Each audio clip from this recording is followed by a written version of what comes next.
Um, anyway, That's I a don't good have anything segue else for to Barry say. Lyndon, Yeah, and because the I music, got. the music in Barry Lyndon is my fondest memory of that movie. the soundtrack is great. I feel under pressure here because I now listed among my favorite films ever, so I feel like I have to say something really profound. It's one of those films that I'm not even sure why I love it so much.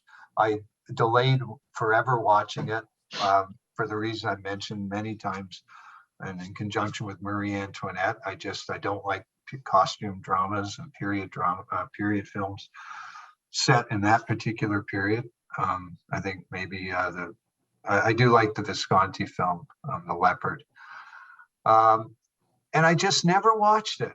And then I think I went to the theater to see it, and it didn't.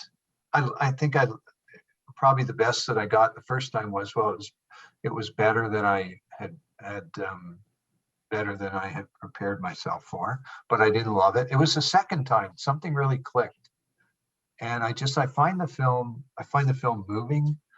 I think Ryan O'Neal, he's not a great actor by any means, but I think he's got a certain kind of wholesomeness at the first and blandness. It just fits that character so well.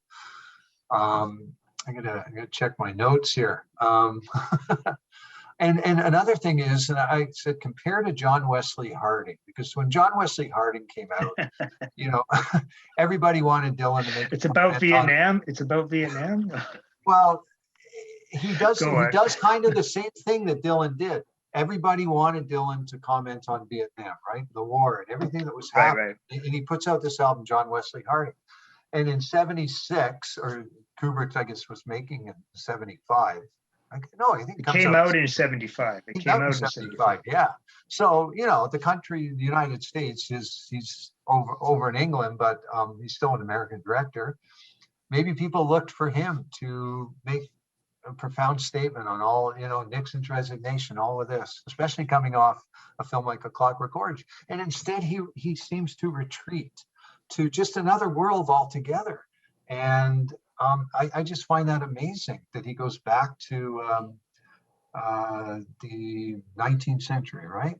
That we're in the 1800s, and makes this costume drama. And maybe he obliquely comments on things. I don't know. Anyway, I find that really interesting.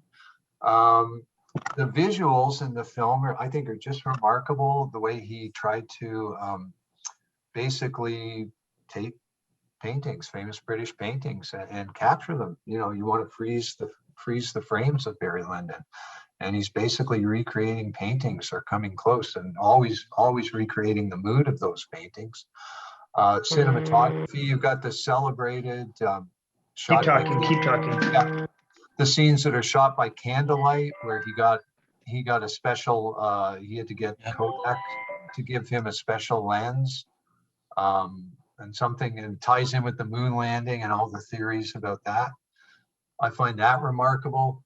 And the soundtrack, the classical music, the chieftains music. There's this one particular chieftain song that weaves in and out. I got it on one of their albums, Chieftains 3 or something. I don't know what the song's called. That's right. incredible. Remembering that the last hour or so is the same song. It might be. It really builds up over the whole, however long it takes. Could be in there. And there's a very famous piece of classical music too that I've since heard in other contexts. And the last thing I'll mention, I think I talked about it last time, the quote that ends the film. I just think it's such a sad quote, and it's stoic, resigned. And I should have copied down the quote exactly, but this happened 200 years ago. All these people, they all lived, they all died, and they're all the same. They're all equal now. None of it mattered in the end. So it just all and I just get immersed. I think Marissa Berenson is just so beautiful in the film.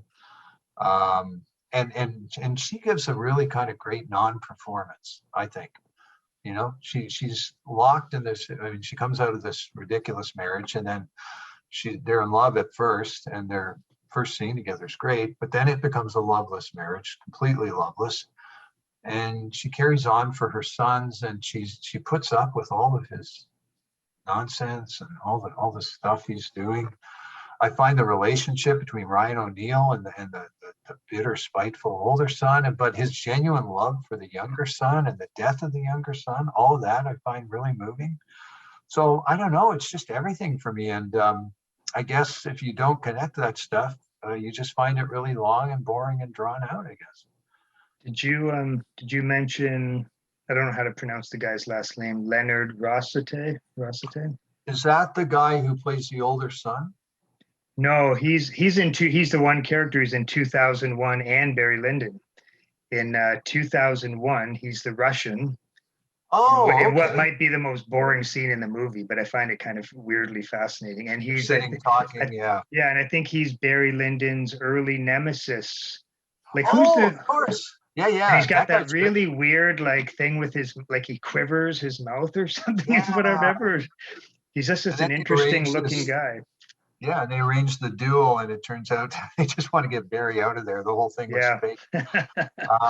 No, I thought you were referring. The older son turned out to be the guy who ends up being Kubrick's kind of right. He made they had a documentary about him. Me and Stanley, 3-4 years ago. He went on to be involved in every film after that, in some capacity. I don't know what you'd call him. He was just. I think I know who you mean.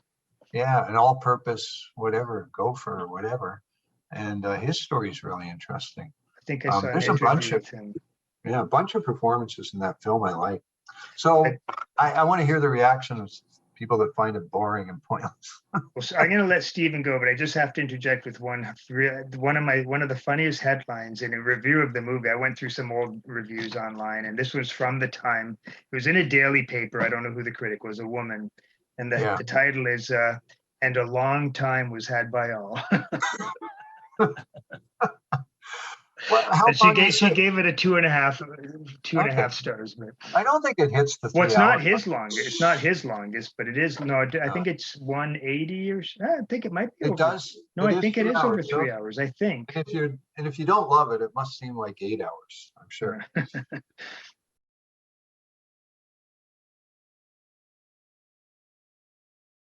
Okay, have at it, Stephen.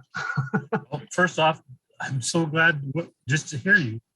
Of all these movies that he made, this is the one I wanted to hear someone who loved it tell me why, because it gets me out of myself. Yeah. I remember I saw it when it came out, and I think it was the first time I was going to see a movie because it was a Stanley Kubrick movie. Mm-hmm. By that point, he had entered that place. Now, between Clockwork Orange and Barry Lyndon, I spent 2 years as a film major. So in that sense, I was way more inclined to do things like, oh, that's the director. Any event, I know going to it, that was the selling point, was because it was the new Stanley Kubrick movie.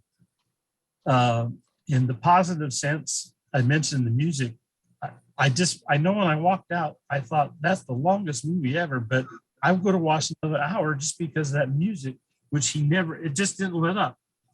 Correct me if I'm wrong, but I feel like once that particular song or whatever started, it never went away the entire rest of the movie. And I was very taken with it, more than I was even with the events of the movie. As for the movie itself, I guess I didn't connect the way you're talking about, Phil, because it was the first movie where I came up with my little idea, which I called a coffee table movie. And that's a movie where you can make a coffee table book of it with nothing but stills, put it on your coffee table and look at it, and it was gorgeous. You point out every shot in that movie is perfect and perfectly beautiful and evocative. But beyond that, I wasn't sure. I thought, well, I'd enjoy looking at that book more than I'd enjoy watching this movie again. I didn't know what that meant at the time, except that because I didn't dislike the beauty of the movie, but it didn't seem like a movie. It seemed like beautiful pictures. Nothing wrong with that. And I didn't hate the movie, but I never saw it since. And you may have convinced me, I mean, I'd be interested in seeing it to see how it fit with the things you said. But I like to watch movies that I totally detested. I like to watch them again because I assume if they really bothered me that much, something's going on that I could query, and maybe I'll still hate it. I don't remember hating Barry Lyndon. I just remember thinking it was long and beautiful. And so The way you've described it made me think of a couple of comparisons. Might be Heaven's Gate, which is also very beautiful to look at. And both Kubrick and Cimino were fanatical about getting the most irrelevant details correct. Yes. Famous stories about getting socks to match, and things that weren't even seen that were in drawers had to be exactly right. And the other comparison would be Terrence Malick, right? That's He was how he was on the tip of my tongue, as they say. Yeah. I Malick think every films time I see a movie of his, I say the exact same thing, which is not for me, beautiful, so what?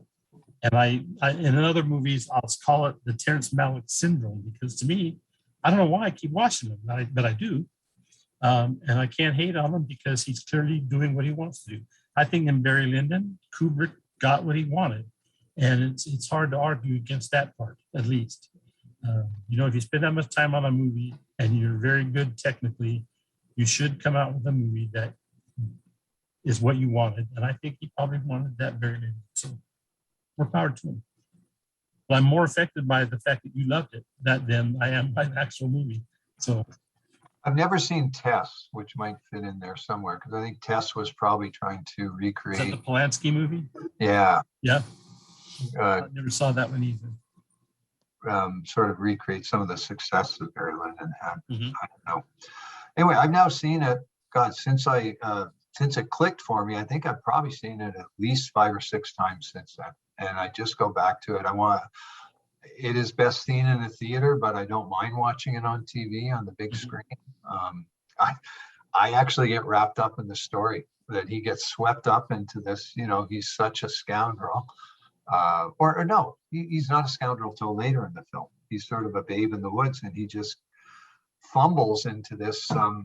He does he probably does a couple of cynical things to get there, but and suddenly he's in this society that he's just totally ill prepared for, and then he becomes a total jerk. He becomes quite detestable after that. He's a rake. Yeah, he's a rake, right? And I just love the progression of the story and his friendship with the Chevalier. And who's the other? There's a well-known actor that plays the guy from Sweden. Man, he's well-known in foreign films. I can't think of his name. So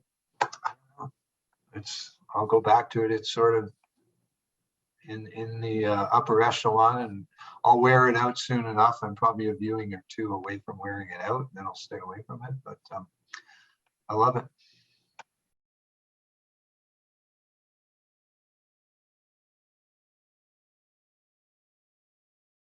I just wanted to say, I don't know if Kubrick's ever thought of as a great war film director, but I was thinking, there are 4 films that have very prominent battle scenes. There's obviously Passive Glory and Full Metal Jacket, but also Spartacus has the one great scene, and Barry Lyndon has a fantastic battle scene. I'm generally not a fan of battle scenes, but the one in Barry Lyndon is quite memorable. And just to answer your question, it is the 3rd highest Kubrick film on the PS. They shoot pictures, don't they? The first, of course, is 2001, which is number 3, right behind Citizen Kane and Vertigo. Much to my surprise, Dr. Strangelove comes next at 46, and then Barry Lyndon's 48. Wow, ahead of The Shining and Lolita. Yeah, and it has gone up. Remarkable. Yeah, and has gone up from last time, 53 to 48. So it's climbing. It's a billboard. It's shooting up the billboard.